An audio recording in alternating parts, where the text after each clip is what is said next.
Ayun guys, magandang morning po sa ating lahat. Welcome to my vlog. Andito po tayo sa Umingan, Pangasinan, kung saan makikita po natin yung property na binebenta po rito.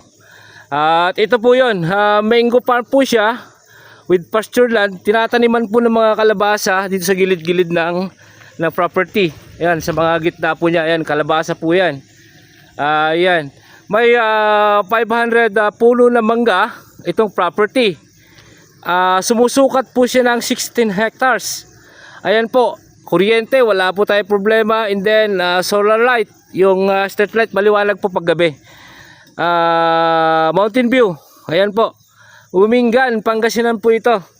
Napakaganda property. Income generated, full grown mango trees. Ayan po. Ang ganda ng mga kalabasa po nila. Ayan, 16 hectares po ito.